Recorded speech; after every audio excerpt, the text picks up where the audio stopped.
আলহামদুলিল্লাহ বন্দার কলমে ওইখানে যুক্ত হয়েছে।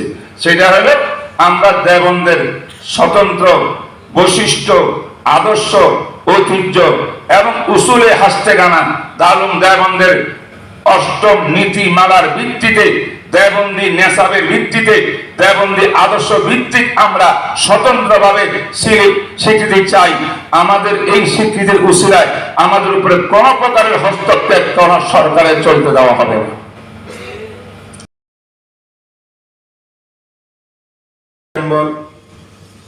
সেপ্টেম্বরের 19 তারিখ কি ভাই? আজকে কি বার? 19 তারিখ না?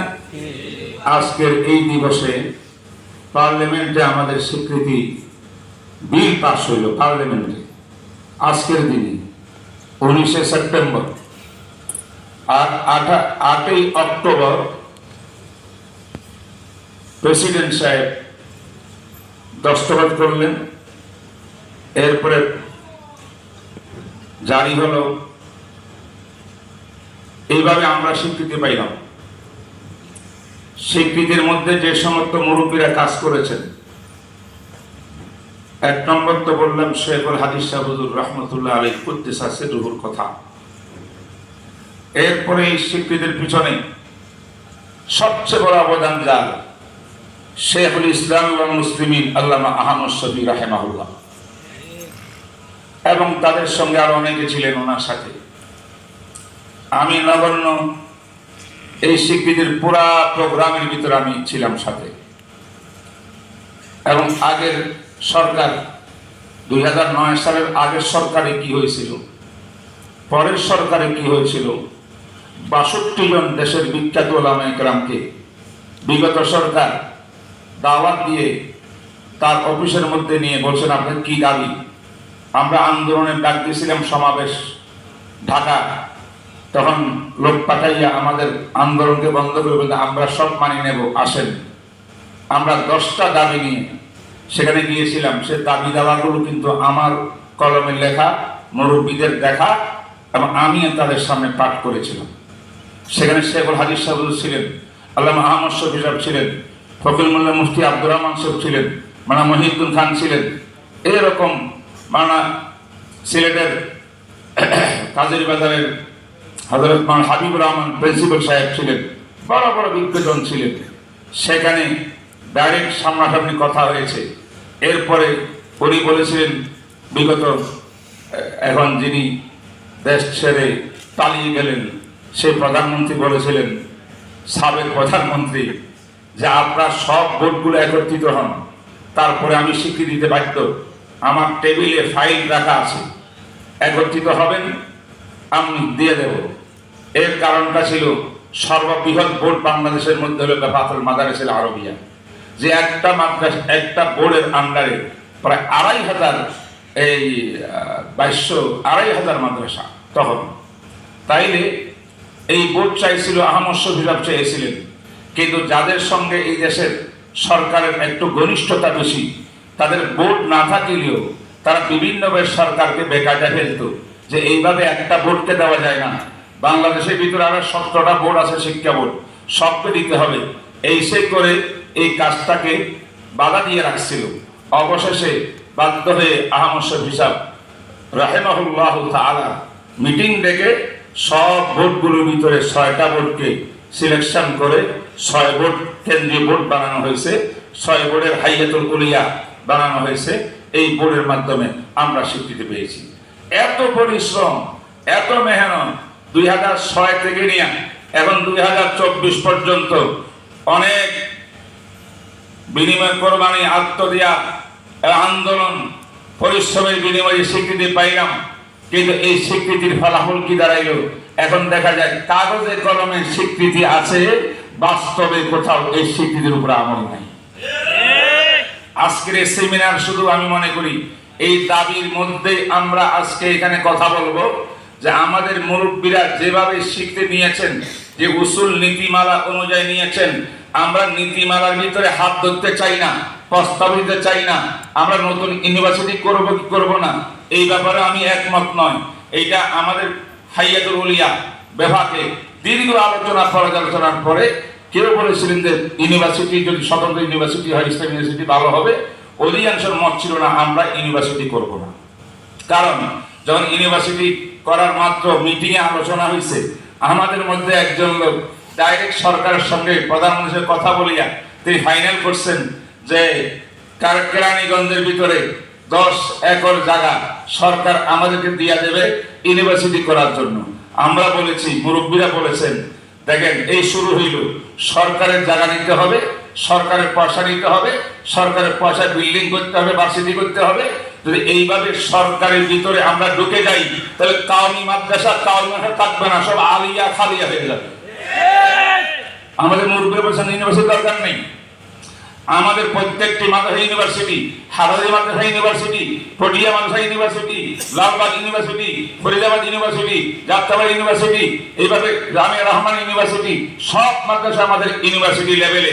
তাহলে আমাদের স্বতন্ত্র ইউনিভার্সিটির নাম দিয়ে সরকারের হাতে আবদ্ধ হয়ে আমরা আবার কোন বিপদের মধ্যে পড়ি, তখন সরকার এমন হস্তক্ষেপ শুরু করবে, আমাদের ঐতিহ্য, আদর্শ, দেবন্দীয় আকীদা সব বিনষ্ট হয়ে যাবে। এই জন্য আজকের এই প্রবন্ধের ভিতরে ইউনিভার্সিটি, স্বতন্ত্র ইউনিভার্সিটি কায়েম করার যে প্রস্তাব, এই প্রস্তাব বহু আগে প্রত্যাখ্যিত হয়ে গেছে। এটা নতুন করে এখানে আলোচনা করার কোনো অর্থ নেই। এটা আমার ব্যক্তিগত মত, আমি ব্যাপক হাইয়ার পক্ষ থেকে বলছি। সেকেন্ড, আরেকটা কথা এখানে উঠে আসছে যে আমাদের ফজিলতকে, আর্নিসকে, এসএসসি, এইচএসসি ইত্যাদি ইত্যাদি এইগুলো সরকারি ভাবে পাস টাস করিয়ে এভিলিটিং ক্ষমতা দিয়ে সব ব্যবস্থা করার জন্য আমরা কি দারুল দেওবন্দির দিকে দেখেন, দেওবন্দির আদর্শের দিকে দেখেন। আমরা যে দাওরাত সনদের স্বীকৃতি নিয়েছি, মান স্বীকৃতি, এটার মধ্যেও কিন্তু দেওবন্দের আকাবেরা ঐক্যর মত নয়, তারা এটার বিরোধিতা করেছেন। শুধু আমরা বলছি যে ভারত হইল হিন্দু দেশের মধ্যে, কাবেরদের দেশের ভিতরে একটা মুসলমানদের একটা বড় কেন্দ্র। কিন্তু আমরা তো এই দেশে মোটামুটি আমরা স্বাধীন মুসলমানের দেশ। পাকিস্তানের মুসলমানের দেশ। পাকিস্তানের উলামায়ে কেরাম, আল্লামা তকি উসমানী, আল্লামা রফি উসমানী, আল্লামা সলিমুল্লাহ খান, হালমানা ইদরিস সাহেব রহমতুল্লাহ আলাইহি, আল্লামা ইউসুফ বিন নূরি, ইনারা যদি এর মধ্যে একমত থাকিয়া চেষ্টা করতে করতে সনদটা নিতে পারেন, তাহলে আমরা বাংলাদেশের ভিতরে দাওরা সনদটা নিতে কোনো অসুবিধা নাই। তবে সত্য হবে, দাওরা সনদ দেখেন, আপনারা প্রজ্ঞাপন পড়ে দেখেন, প্রজ্ঞাপন লেখা আছে। এই লেখাগুলো অনেক শব্দ আলহামদুলিল্লাহ বন্দার কলমেও এখানে যুক্ত হয়েছে। সেটা হলো আমরা দেওবন্দের স্বতন্ত্র বৈশিষ্ট্য, আদর্শ, ঐতিহ্য এবং উসুলে হাসতে গানা দারুল দেওবন্দের অষ্টম নীতিমালার ভিত্তিতে, দেওবন্দি নেশাবের ভিত্তিতে, দেওবন্দি আদর্শ ভিত্তিক আমরা স্বতন্ত্রভাবে স্বীকৃতি চাই। আমাদের এই স্বীকৃতির উসিলায় আমাদের উপরে কোনো প্রকারের হস্তক্ষেপ কোন সরকারের চলতে দেওয়া হবে না। সুতরাং একটা কথা আছে না, এতেকাদুল আওয়াম কাযাকারিল হিমার, ইদা দাখালা করলো, ওয়াইদা খারাজা করলো। আমাদের মধ্যে কেউ আছে, এটাকে আবার বাংলা করা যাবে না, আরবিটাকে। এটা এমন, যদি আমরা সরকারের বেশি ঘনিষ্ঠ হইতে চাই, একবার সব দিয়ে দিই, তাহলে এমন একটা অবস্থা হবে, সরকার পরিবর্তনশীল। আজকে এই সরকার আছে, কালকে আরেক সরকার আসবে, তার আরেক সরকার আসবে। আমরা যে ইসলামী হুকুমত কবে করব, খেলাফত কখন প্রতিষ্ঠা করব, আল্লাহ পাক রব্বুল আলামিন জানেন, আমরা জানি না। বাহ্যিকভাবে আমাদের মনে হয় স্বপ্ন এখনো অনেক দূরে আছে, চেষ্টা করতেছি। আল্লাহ পাক আমাদের চেষ্টাকে সফল করুক। ইমারতে শরিয়া বাংলার জমিনে আল্লাহ পাক কায়েম করার তৌফিক দান করুক আমাদের সবাইকে। কিন্তু বাহ্যিকভাবে যেমনই হোক, মুদ্রা এপিট ওইপিট, এমন তেমনই কোন সরকার আসবে। একটা সরকার, এক সরকার তো ডাইরেক্ট বলে দিয়েছে আমাদের পার্টির সঙ্গে ধর্মের ইসলামের কোনো সম্পর্ক নেই, বলে নাই? এই জন্য আমরা বলছি, একজন বক্তা ভালো বলছেন, আমাদের মামুনুল সাহেব বলছেন, জাযাকুল্লাহু খায়রান, জাতির পক্ষ থেকে তর্জমানি করছেন যে আপনারা যারা বলছেন আমাদের সঙ্গে ইসলামের ধর্মের কোনো সম্পর্ক নাই, আমরা এই রাজনীতিবিদ যদি এমন কথা উদ্ধ না করেন, আপনাদের ভবিষ্যতে কিন্তু ভবিষ্যতে এমন হতে পারে যেটা বিগত সরকারে হয়েছে। এটা আমার বক্তব্য না, মামুনুল সাহেবের বক্তব্য। আমার কাছে অত্যন্ত ভালো লাগছে। আমরা চাই ইসলামের নাম বাদ দিয়ে ইসলামিক বিরোধিতা করে এই 5 তারিখের আমাদের স্বাধীনতার পরে, স্বৈর শাসন বিদায়ের পরে ইসলামের নাম বাদ দিয়ে ইসলাম বিমুখ হয়ে এই জমির ভিতরে আর কেউ ক্ষমতা দখল করতে পারবে না, করতে দেওয়া হবে না ইনশাআল্লাহ। সুতরাং যদি সরকারের অবস্থা এমন হয়, আপনি কেমন করে মনে করেন আপনার পুরো শিক্ষা ব্যবস্থাকে ক্লাস 2 থেকে নিয়ে 4 থেকে নিয়ে সব কিছু সরকারি নিয়ন্ত্রণে দিয়ে দেবেন এবং সেখানে মানসম্পন্ন বলেন স্বীকৃতি নিয়ে, তাহলে কিন্তু আমাদের অস্তিত্ব রক্ষা হবে না। তাই মহতরম হাজরিন, লম্বা কথা হয়ে যাইতেছে, যেটা আমি এই মাসটার ভিতরে বড়দের সঙ্গে বহুদিন সময় কাটাইছি, রাতকে রাত লেখালেখি করছি, রাতকে রাত প্রবন্ধ তৈরি করছি, এগুলো অনেক কিছু করেছি। তাই কথাগুলো বলতেছি, তিক্ততার বহু কথা আছে সেখানে। আমরা যতটুকু নিয়েছি, যদি বেশির থেকে বেশি সাড়ে মিসকাত পর্যন্ত আমাদের এইটা মান স্বীকৃতি হতে পারে, বেশির থেকে বেশি, এর নিচে আর নয়। এর নিচে হইলে কিন্তু আমাদের প্রতিষ্ঠানে হক্কানি মুহাক্কিক উলামা খুঁজে পাওয়া যাবে না। ওই বলছেন ডাক্তার হবে, ইঞ্জিনিয়ার হবে, বৈজ্ঞানিক হবে, দার্শনিক হবে, হ্যাঁ এটারও দরকার আছে, কিন্তু দার্শনিক আর বৈজ্ঞানিক হওয়ার জন্য তো আমরা কালমাশা মুরব্বীরা করে নাই। তাই আরেকটা প্রতিষ্ঠান এমন দাঁড়ানো হোক যে প্রতিষ্ঠানে একদম নিচের থেকে ইংলিশ বাংলা সহ সবকিছু সহ আমরা ইসলামিক স্কুল করব। ইসলামিক স্কুলের মাধ্যমে ইসলামী শিক্ষা দিয়ে থেকে ডাক্তার, ইঞ্জিনিয়ার, বড় বড় দার্শনিক বানাবো। কিন্তু দেওবন্দি মাদ্রাসা যেগুলো আকাবের মিল্লাতের, এই দেওবন্দি প্রতিষ্ঠানের ভিতরে যদি নাকি আমরা সব নিচের সমস্ত বিভাগগুলোকে, সমস্ত জামাতগুলোকে আমরা এরকম মান নিতে চাই, স্বীকৃতি নিতে চাই, তখন কিন্তু কাওমি মাদ্রাসা খুঁজে পাওয়া যাবে না। এটার হাসর হয়তো ওই আলিয়ার মতো হতে পারে, আল্লাহ না করুক। এই জন্য আমার আজকে কথার ইয়ে হলো, প্রবন্ধের মধ্যে কয়েকটা জিনিস কোনো দরকার নেই।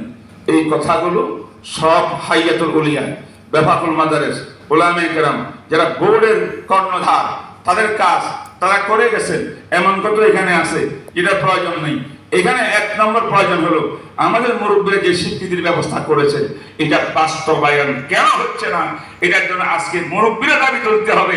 আমরাও মুরব্বীদের কাছে বলবো, দাবি জানাবো যে হযরত এখনই সময়, আপনারা একটু দাবি তোলেন, আপনাদের নেতৃত্বে আমরা কাজ করব, আপনাদের নেতৃত্বে কাজ করব, উপদেষ্টার সঙ্গে বৈঠক করব।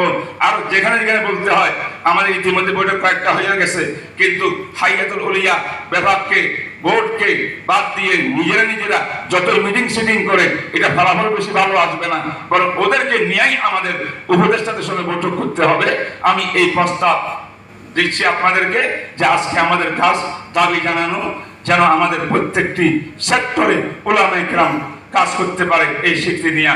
নাইলে বিরাট বড় বৈষম্য হবে, যে বৈষম্যের বিরুদ্ধে এত কোরবানি, এত শাহাদত, এত রক্ত উলামায়ে কেরামের, ছাত্র জনতা, কওমি ছাত্র, স্কুলের ছাত্র, কলেজের ছাত্র, সেই বৈষম্য নিয়ে যে কাজটা হয়েছে, এখনো যদি কয় মাসের ভিতরে এত বড় বৈষম্য থাকে, তাহলে এর দুঃখ আমাদের রাখার জায়গা থাকবে না। তাই এটা অবশ্যই বৈষম্য দূর করতে হবে। সর্বশেষ কথা, শেষ কথা হলো, দেখি ইতিমধ্যে আমাদের উপদেষ্টা মন্ডলীর ভিতরে আল্লাহর ফজল করমে, রব্বে করিমের মেহেরবানি, আমাদের এক ভাই, আমাদের সঙ্গী সাথী, তিনি আজকে ধর্ম উপদেষ্টা হয়েছে। কি বক্তব্য থেকে কি দেখা যায় মাঝে মধ্যে জানেন, আমাদের লোক এমনি বাস্তব, যেটা ভিতরের খবর, 17 জন উপদেষ্টার মধ্যে প্রধান উপদেষ্টার কাছে সবচেয়ে গ্রহণযোগ্য বক্তব্য, গ্রহণযোগ্য প্রস্তাব আমাদের আল্লামা ডাক্তার আবু খালেদ হোসেন দামাত বরকাতুহুর কথা মূল্যায়ন হয় বেশি। এই যোগ্যতা কওমি সন্তানরা দেখাচ্ছে। আজকে সমস্ত উলামায়ে কেরাম, ছাত্র জনতা ঐক্যবদ্ধভাবে এই উপদেষ্টার পাশে দাঁড়িয়ে তাকে সবল কাম করিয়ে আমরা আমাদের দাবি আদায় করার ব্যবস্থা করতে হবে। দেখা যায় আমরা আমাদের মধ্যে কাদা ছোড়াছুড়ি করি। আবু খালেদ কে, আমাদের লোক কেমনে তার বিরুদ্ধে কথা বলে, দুঃখজনক। সুতরাং আমাদের সাবধান হতে হবে। সকল স্তরের ভাইয়ের কাছে করজোর অনুরোধ করতেছি, মানুষ হিসেবে বুলতলি থাকবে, সংশোধনের যথেষ্ট ব্যবস্থা আছে, ডাইরেক্ট কথা বলি আপনি সব দিতে পারবেন, কিন্তু কোন রকমের আন্দোলন, কোন রকমের বিমুখ করে আমাদের উপদেশটাকে যদি ছোট করতে চান, আপনি ছোট হবেন, আপনার পুরা ওলামায়ে কাউমিয়া ছোট হবে, মুরব্বীরা ছোট হবে। ঠিক না? ঠিক বলে আল্লাহ পাক রব্বুল আলামিন যে কথাগুলো বললাম আমাদের সবাইকে তৌফিক দান করুক। আর প্রবন্ধের ভিতরে যেই ক্ষেত্রে কিছু প্রস্তাব আসছে বড় সুন্দর লাস্টে, এই প্রস্তাবগুলো প্রত্যেকটার সঙ্গে আমি একমত। যেটা হলো নিম্নবর্ণিত প্রতিষ্ঠানসমূহের উচ্চশিক্ষার সুযোগ সৃষ্টি করতে হবে, এই নিয়ে একদম পর্যন্ত এগুলো সব রাইট। এটা আমাদের প্রাণের দাবি। 7 নম্বরটা প্রাণের দাবি, 8 নম্বরটা প্রাণের দাবি, এগুলা সব একদম বর্তমান যুগোপযোগী দাবি। এগুলা পড়ার দরকার নাই, বলারও দরকার নেই। আল্লাহ পাক এই সেমিনারকে কামিয়াব করো। এই সেমিনার, এই জাতীয় সেমিনারের মাধ্যমে ওলামায়ে কেরামের সচেতনতার মাধ্যমে যেন আমরা সত্যিকার বৈষম্য দূর করে আমরা আমাদের দাবি উত্তোলন করতে পারি, দাবি আদায় করতে পারি, সেই তৌফিক দান করো। ওয়া মা আলাইনা ইল্লাল বালাগ ওয়া আখিরু দাওয়ানা আলহামদুলিল্লাহি রাব্বিল আলামিন।